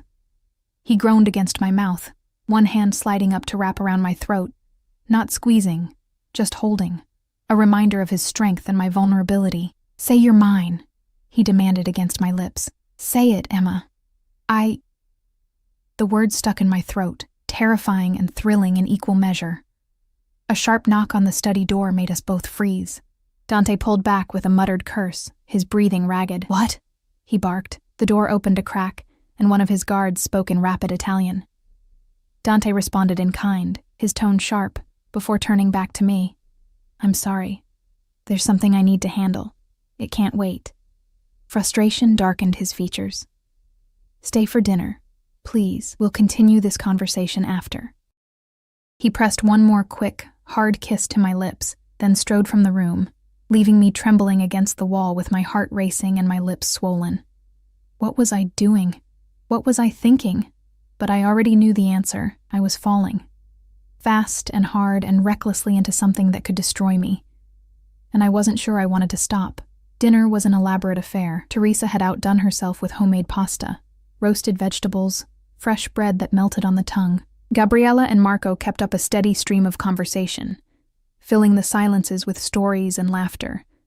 But Dante's seat remained empty, and every minute that passed tightened the knot in my stomach. "He'll be back soon," Gabriella said, noticing my glances toward the door. "Probably just dealing with the Marcus situation." I set down my fork. "What Marcus situation?" She and Marco exchanged glances. "Nothing to worry about," Marco said quickly. "Just making sure he understands the consequences if he doesn't pay up." Making sure he understands, the carefully neutral phrase that meant something violent, was happening somewhere in the city because of me. To protect me. "I don't want anyone hurt because of me," I said quietly. "Too late for that," Gabriella said, not unkindly. "The moment Dante claimed you, you became part of his world, and in his world, debts get paid, and disrespect gets answered. That's just how it works. It's barbaric." "Maybe," she shrugged. "But it's also effective. Marcus will never bother you again. Isn't that worth something? Was it?" I didn't know anymore. Everything felt upside down, my moral compass spinning wildly without direction. We'd just finished dessert, tiramisu that was somehow both light and rich, when Dante finally appeared in the dining room doorway. He'd changed again, this time into dark jeans and a black Henley that clung to his chest and arms. No blood this time, but his knuckles were bruised and swollen. "Sorry I'm late." He dropped into his chair, accepting the plate Teresa had kept warm for him. "Everything's handled. Marcus?" I asked before I could stop myself. His eyes met mine, dark and unreadable. "Paid in full as of 20 minutes ago. Every penny, plus interest. He won't contact you again." "What did you do to him?" "Nothing permanent." He cut into his pasta, his movements precise and controlled despite his injured hands. "Just a conversation about respect and consequences." He was very receptive. Gabriella snorted. "I bet he was." "Ella," Dante warned. "What? I'm just saying, I've seen your conversations, they're very persuasive." I looked between them, my stomach churning. "Did you hurt him?" Dante set down his fork, giving me his full attention. "Do you care if I did?" The question hung in the air. Did I? Marcus had used me, humiliated me, left marks on my skin. Part of me, a dark, secret part, wanted him to suffer. "I don't know," I admitted. Honest answer. Something that might have been approval flickered in his expression. "I'll give you an honest answer in return. Yes. I hurt him. Not badly. He'll heal. But enough that he'll remember what happens when someone touches what's mine. Does that bother you?" It should have. Everything about this should have bothered me instead. "No, it doesn't." Gabriella let out a low whistle. "Oh, she's perfect for you." "Gabriella," Dante said again. But this time there was amusement in his voice. "Don't you have somewhere to be?" "Actually, yes." She stood, Marco following suit. "We have that thing. At that place. Very important." She winked at me. "It was lovely meeting you, Emma. I have a feeling we'll be seeing a lot more of each other." They swept out in a flurry of air kisses and goodbyes, leaving me alone with Dante and Teresa, who was clearing plates with studied discretion. "I'll bring coffee to the sitting room," she said, disappearing into the kitchen before either of us could respond. Dante stood, offering me his hand. "Walk with me?" I took it, letting him lead me through the house to a set of French doors that opened onto a terrace overlooking the gardens. The night air was cool and crisp, carrying the scent of jasmine from somewhere below. Fairy lights twinkled in the trees, transforming the space into something magical. "It's beautiful," I breathed. "My mother designed these gardens," Dante said softly, standing behind me with his hands resting lightly on my shoulders. "Before she died, she said every home needed beauty to balance the darkness. I didn't know you lost your mother 10 years ago. Cancer." His voice was carefully neutral, but I heard the pain underneath. "She would have liked you, I think. Would have appreciated your strength." I turned to face him, and in the soft light, he looked younger, more vulnerable, almost human instead of the dangerous creature who commanded empires. "Tell me about your family," I said. "The real story, not Gabriella's edited version." He guided me to a bench, settling beside me close enough that our thighs touched. For a long moment, he just stared out at the gardens, gathering his thoughts. "My father was complicated," he finally said. "Powerful, respected, feared, but also cruel. Especially to my mother. He loved her, in his way. But love in our family has always been tangled up with possession and control. When she got sick, he spent millions trying to save her. But when she died anyway, something in him broke. He became reckless, paranoid. Started making decisions that put the family at risk. What happened? He was killed in a hit ordered by someone he thought was an ally. I was 25, just finishing my MBA at Oxford, planning to go legitimate. Instead, I came home to war. His jaw tightened. It took me 2 years to stabilize everything, to eliminate the threats and consolidate power. By the time I was done, there was too much blood on my hands to ever go back to that life I'd planned. "Do you regret it?" "Sometimes." He looked at me then, and I saw old pain in his eyes. "But I'm good at this, at protecting my family, my people. At maintaining order in a world that would tear itself apart without someone strong enough to keep the peace." "Is that what you tell yourself? That you're keeping the peace?" "It's what I know." His hand found mine, threading our fingers together. "I'm not a good man, Emma. I've done terrible things. Will probably do more before this is over. But I have a code, a line I won't cross. I protect what's mine. I honor my word. And I never ever hurt the innocent." "And me?" I asked quietly. "Which category do I fall into?" "You're mine." Simple. Absolute. Which means you're the most protected person in this city. No one will touch you. No one will hurt you. And anyone who tries will answer to me. The possessiveness should have frightened me. Instead, it made something in me settle, like a piece clicking into place. "I'm staying," I heard myself say. "Not just tonight, but I'm staying." His hand tightened on mine, his breath catching. "You mean that?" "I think so. Yes." I turned to face him fully. "I don't understand this. What's happening between us? It's too fast, too intense, too everything, but I don't want to go back to that life. And I want to see where this goes. Emma." He pulled me into his lap in one smooth motion, his arms wrapping around me like he was afraid I'd disappear. "You have no idea what you're agreeing to." "Then show me." I tilted my face up to his. "Show me what it means to be yours." The kiss was different this time, slower, deeper, full of dark promise.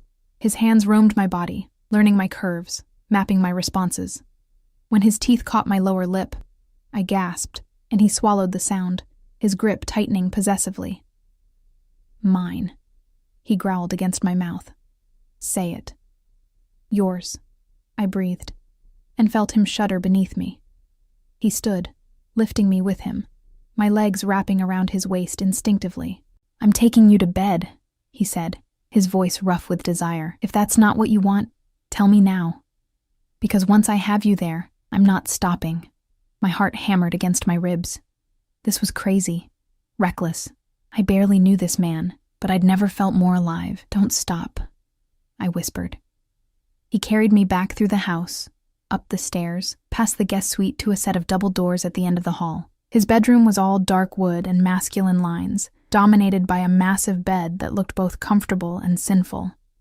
He set me down beside it, his hands framing my face as he kissed me again, slow and thorough, like he had all the time in the world to learn what made me melt. "I've wanted you since I saw you in that corridor," he murmured against my lips, "looking so lost and broken and beautiful.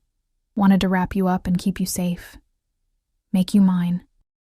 His hands found the zipper of my dress, sliding it down with aching slowness. The fabric pooled at my feet, leaving me in just the lace underwear Teresa had provided. Dante stepped back, his gaze raking over me with an intensity that made me feel both exposed and worshipped. "Perfect," he breathed. "You're absolutely perfect." I reached for his shirt, but he caught my hands, bringing them to his lips. "Let me." he said softly. Let me take care of you. And he did. With hands and lips and whispered words in Italian I didn't understand, but felt in my bones. He worshipped every inch of my skin, learned every sound I made, took me apart, and put me back together until I was trembling and desperate and completely his. When he finally claimed me, sinking into me with a groan that sounded like prayer, I understood. This was what it meant to belong to someone. Not the prison I'd feared, but a freedom I'd never imagined, the freedom to be completely, utterly seen and still be wanted. Mine, he breathed against my neck as we moved together. Mine, mine, mine. Yours, I gasped, and meant it with every fiber of my being. Afterward, he held me against his chest, his heartbeat strong and steady beneath my ear. I traced the scars on his skin, evidence of a violent life, and felt no fear, just acceptance. No going back now, he murmured, pressing a kiss to my hair. You're mine, Emma, for as long as you'll have me. What if I want forever? The words slipped out before I could stop them. He tilted my face up to his, and what I saw in his eyes stole my breath. Love. Raw and new and absolutely terrifying. Then forever is what you'll get, he promised. I'll give you everything, Tesoro. The world if you want it. Just don't leave. I'm not going anywhere, I promised back. And as I drifted to sleep in the arms of a beautiful monster who'd claimed me as his own, I finally understood what it meant to be cherished. It meant being held like something precious, protected like something valuable, loved like something irreplaceable. It meant being his, and I'd never felt safer in my life. Morning came soft and golden, sunlight filtering through gauze curtains I didn't remember closing. I woke wrapped in warmth, expensive sheets, Dante's arm heavy across my waist, his breath steady against my neck. For a moment, I just lay there, cataloging the newness of it all. The weight of him beside me, the soreness in muscles I'd forgotten I had, the sense of rightness that settled in my chest like an anchor. You're thinking too loud. His voice was rough with sleep, sending shivers down my spine. I can hear you spiraling from here. I turned in his arms, finding him already watching me with those dark eyes that saw too much. I'm not spiraling. Liar. But he smiled, pressing a kiss to my forehead. Tell me what's wrong. Nothing's wrong. That's what's scary. I traced patterns on his bare chest, following the lines of old scars. Yesterday morning, I was serving champagne at my ex's engagement party. Now I'm in bed with a man I barely know, in a house I've never seen before, agreeing to a life I don't understand. Shouldn't I be more conflicted about this? Do you want to be conflicted? His fingers trailed up and down my spine, lazy and possessive. Because I can arrange that. I'm very good at making things complicated. You know what I mean. I do. He rolled onto his back, pulling me with him so I was sprawled across his chest. You're wondering if this is real or just a rebound. If you're making another mistake. If I'm just a different version of Marcus. Are you? No. Simple. Absolute. Marcus was a leech who saw something vulnerable and took advantage. I see something precious and want to protect it. There's a difference, Emma. Protection that comes with control. Yes. He didn't deny it, his hand tangling in my hair. I won't lie to you about what I am. I'm possessive, jealous. I don't share, and I don't let go of what's mine. If that's not something you can live with, tell me now. I'll have someone drive you wherever you want to go, set you up with enough money to start over and walk away. The offer sounded genuine, but I felt the tension in his body, saw the flash of something desperate in his eyes. He didn't want me to leave, didn't want to let me go. And God help me, I didn't want to leave either. What about what I want? I asked quietly. Do I get a say in how this works? His expression shifted, becoming intent. What do you want, Emma? I thought about it. Really thought about it instead of just reacting. What did I want? Safety? Yes, security. But also, I want to matter, I said finally. Not just as something you possess, but as someone you value. I want to finish my degree, do something meaningful with my life instead of just surviving it, and I hesitated, feeling vulnerable in a way that had nothing to do with physical nakedness. I want you to love me. Not just want me or protect me, but actually love me. Something fierce and tender crossed his face. I'm falling in love with you already, Tesoro. Have been since you took my hand in that ballroom. Maybe it's too soon to say that. Maybe it's crazy. But it's true. My breath caught. You barely know me. I know enough. He cupped my face, forcing me to meet his eyes. I know you're strong and resilient and kind despite everything that's tried to break you. I know you give everything to people you care about, even when they don't deserve it. I know the way you look at me, like you're trying to decide if I'm a devil or a savior, and I know I want to be whatever you need me to be. What if I need you to be just Dante? Not the Don, not the protector, just the man underneath all of that? Then that's what I'll be. He rolled us over, bracing himself above me, his body pressing me into the mattress in a way that made my pulse race. When we're alone like this, I'm just yours. No business, no empire, no power plays. Just me, loving you the only way I know how. He kissed me then, slow and deep, and I felt the truth of his words in the way he touched me, reverent and desperate and absolutely focused on my pleasure. When he entered me again, it was different from the night before, slower, more intimate. His forehead pressed to mine, our breaths mingling, his eyes never leaving my face. I love you, he whispered as we moved together. I love you, Emma. Tell me you believe me. I believe you, I gasped, and felt something inside me crack open, spilling out 3 years of hurt and disappointment, and replacing it with something bright and terrifying and absolutely perfect. We spent the morning in bed, talking and touching and learning each other in the daylight. He told me about his mother's gardens, about his father's cruelty, about the weight of responsibility that came with his name. I told him about my childhood, about the parents who died when I was 18, about the dreams I'd abandoned to survive. We'll get you back in school, he said, trailing kisses down my shoulder. Whatever you want to study, wherever you want to go, I'll make it happen. Just like that? Just like that. He pulled back to look at me. I have money, Emma. More than I could spend in 10 lifetimes. Let me use it to give you the life you deserve. I don't want to be a kept woman. Then work for me. I have legitimate businesses, hotels, restaurants, real estate. You could manage one, or start your own company. Whatever you want, it's yours. His fingers traced patterns on my hip. I'm not trying to cage you, Tesoro. I'm trying to give you wings. The only condition is that you let me watch you fly. It was everything I'd ever wanted but never thought to ask for. Freedom within protection, support without suffocation, a partner instead of a parasite. Okay, I whispered. Yes, to all of it. His smile could have powered the sun. Yeah? Yeah. I pulled him down for a kiss. But I have conditions too. Name them. I finish my degree. I work, actually work, not just pretend to while you support me. And we take this slow. The relationship part, I mean. I need time to trust this. To trust you. To trust myself. Done. He didn't even hesitate. Anything else? Teach me about your world. Not just the surface stuff, but the real details. If I'm going to be part of this, I want to understand it. All of it. He studied me for a long moment. Something like pride warming his expression. Most people want to know as little as possible. Plausible deniability. I'm not most people. No. He kissed me softly. You're definitely not. All right. But Emma, I'll teach you. Some of what you learn will be ugly. Violent. Are you sure you want that? I want the truth. Even the ugly parts. Then you'll have it. He glanced at the clock on the nightstand. Nearly noon. We should get up. I have meetings this afternoon I can't reschedule.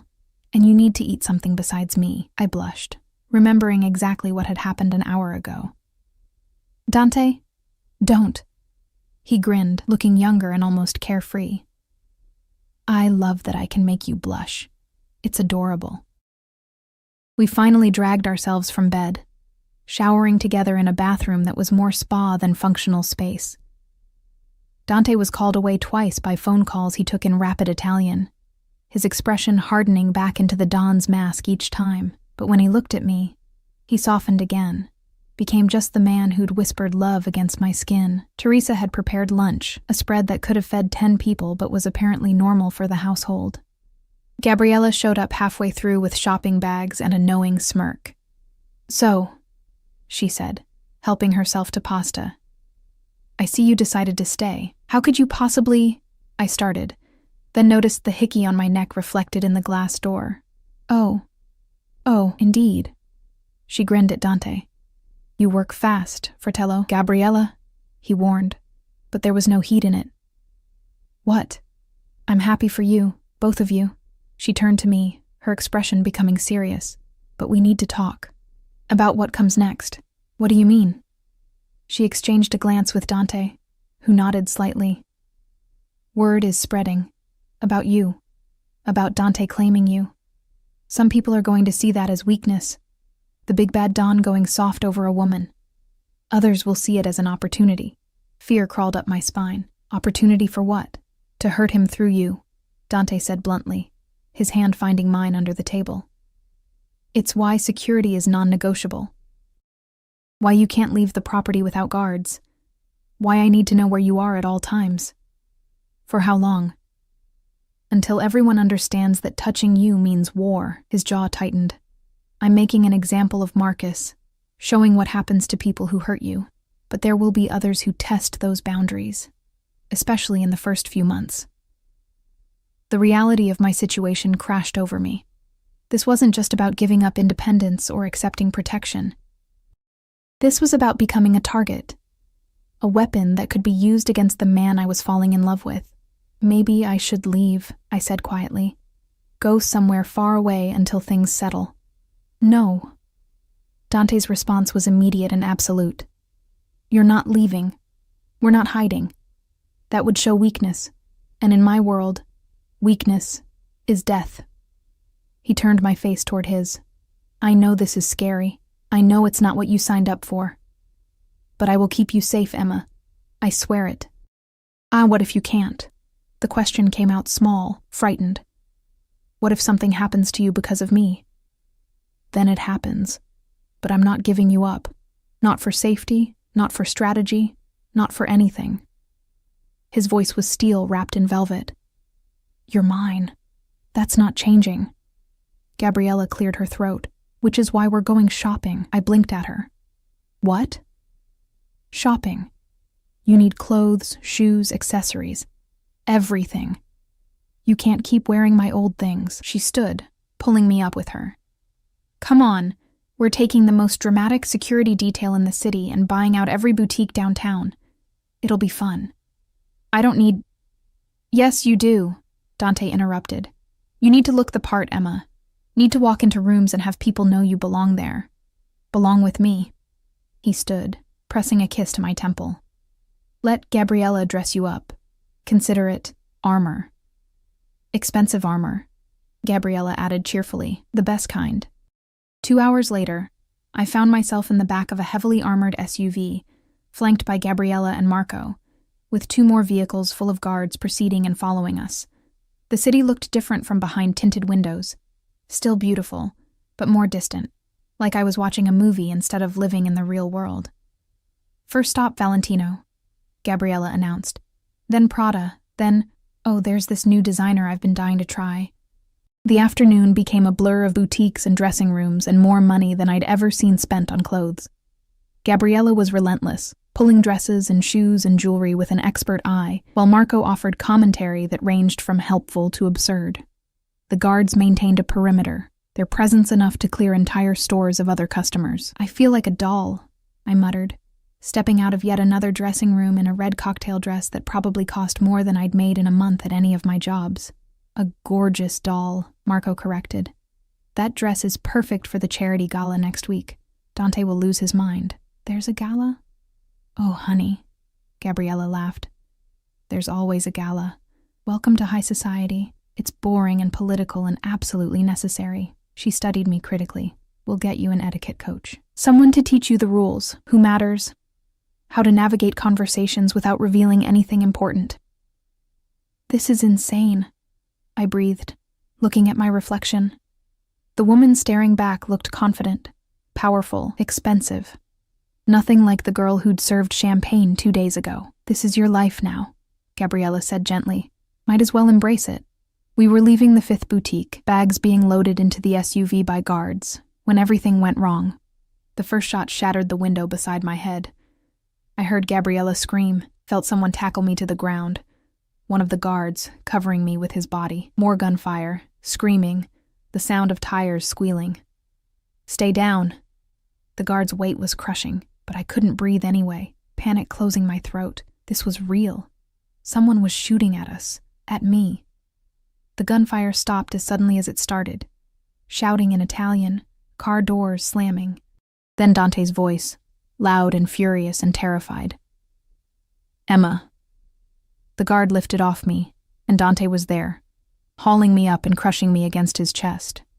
His heart hammered against my ear, his hands running over me frantically, checking for injuries. "Are you hurt? Emma, look at me. Are you hurt?" "I'm fine," I managed, though I was shaking so hard I could barely stand. "Gabriella." "I'm okay." She appeared beside us, pale but unhurt, Marco holding her hand. "Just some glass cuts, nothing serious." Dante's arms tightened around me. When I looked up at his face, I saw something terrifying. Rage so pure and absolute, it seemed to burn. "Get them home," he said to one of his guards. "Full lockdown. No one in or out without my clearance." "Where are you going?" I asked, though I already knew, to send a message. He cupped my face, his touch gentle despite the violence in his eyes. "Someone tried to hurt you, tried to hurt my sister. That doesn't go unanswered. Dante, please. Go home, Emma. I'll be back soon." He kissed me hard, claiming, then handed me off to another guard like he couldn't bear to let go, but had no choice. Keep her safe. I watched him disappear into one of the SUVs, speeding away toward whatever violence awaited. Gabriella pulled me toward our vehicle, and I let myself be guided, my mind numb with shock. The drive back was silent except for Gabriella's quiet crying. Marco held her hand, his usual levity gone. When we pulled through the gates of Dante's estate, Teresa was waiting, her face drawn with worry. "Miss Emma, Miss Gabriella, thank God. Come inside. Quickly now." The house that had felt like a sanctuary now felt like a prison. Beautiful, but trapped. Guards everywhere, checking windows, securing doors. Teresa cleaned Gabriella's cuts while I sat frozen on the couch, replaying those terrifying moments over and over. Someone had tried to kill me because of Dante, because I'd agreed to be his. Was this worth it? Was any amount of love or security or freedom worth living in constant fear? Hours passed. Gabriella and Marco eventually left after making me promise to call if I needed anything. Teresa tried to get me to eat, but food turned to ash in my mouth. I just sat in Dante's study, staring at nothing, waiting. It was past midnight when I heard the front door open. Footsteps in the hallway. His footsteps. I'd already learned to recognize them. Then he was there, standing in the doorway, looking exhausted and dangerous and stained with someone else's blood. "It's handled," he said quietly. "They won't try again." I stood, my legs shaky, and crossed to him. Up close, I could see the cuts on his knuckles, the bruise forming on his jaw, the blood spattered across his shirt. Evidence of violence I couldn't begin to imagine. "How many people did you kill tonight?" I asked. He didn't flinch from the question. 3. The ones who organized it. Their boss sends his apologies and assurances it won't happen again. 3 people. Dead because of me. Because someone thought hurting me would hurt Dante. "I can't do this," I whispered. "I can't live like this, Dante. Always afraid. Always looking over my shoulder. Knowing people die because I exist in your world." Pain flashed across his face, quickly hidden. "I understand. Do you?" "Yes." He stepped back, putting distance between us, even though I could see how much it cost him. "You're right. This isn't fair to you. I'll have someone pack your things, arrange transport wherever you want to go. You'll have money, security from a distance. You won't have to worry about..." "Stop." I closed the distance he'd created, grabbing his shirt. "Stop talking." He fell silent, watching me with guarded eyes. "I can't live like this," I repeated. "But I can't live without you either. So I guess I'll have to learn to be brave, to trust your protection, to accept that loving you means living with danger, Emma, I'm not leaving, I said fiercely. Not because you claimed me, or because I have nowhere else to go, but because I choose you. Choose this, even when it's scary and violent and completely insane. Something broke in his expression, relief and love and gratitude all tangled together. He pulled me into his arms, burying his face in my hair. I love you, he breathed. God, Emma, I love you so much. I'll keep you safe. I swear it. I'll burn down this entire city before I let anyone hurt you. I know. I held him tighter, feeling him shake against me. I trust you. We stood like that for a long time, holding each other in the quiet study while the world spun on outside. Eventually, he pulled back, cupping my face.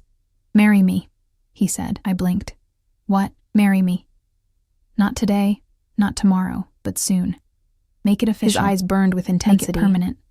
I want the world to know you're mine. Want everyone to understand that hurting you means declaring war on the Castellano family. Want you to have my name, my ring, my protection in every legal and traditional way possible.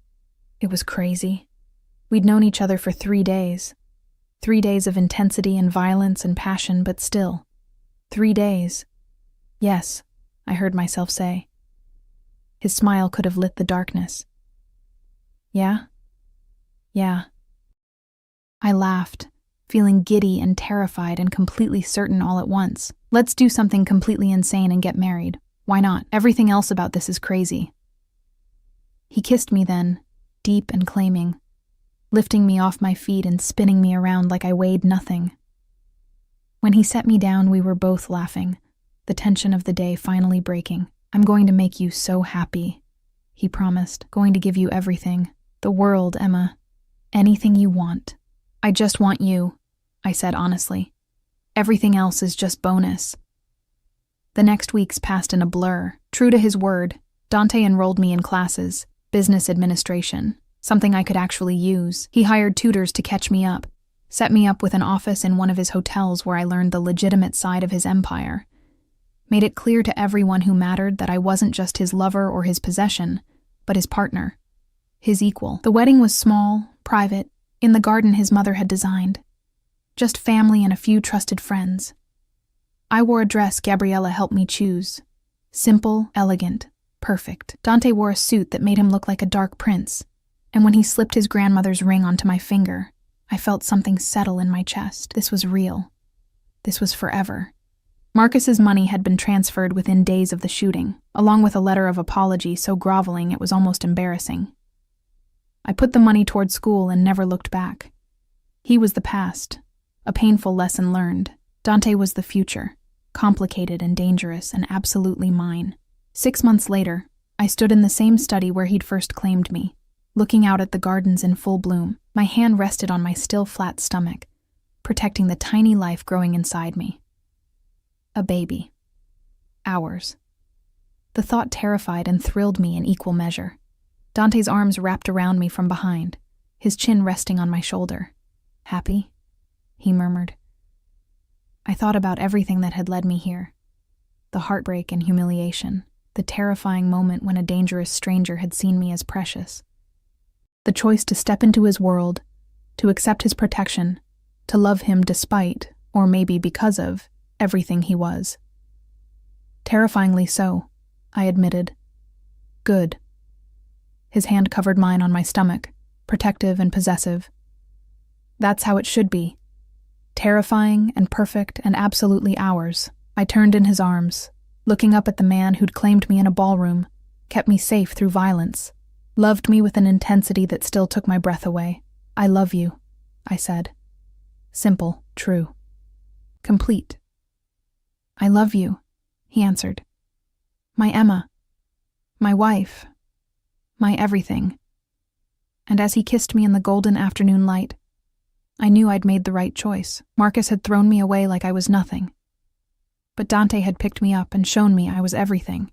Sometimes the greatest love stories started with the worst heartbreak. Sometimes saying she's mine was the beginning, not the end. Sometimes dangerous men made the safest harbors. And sometimes, just sometimes, being claimed was the same thing as being freed. I was his. And I'd never been more myself.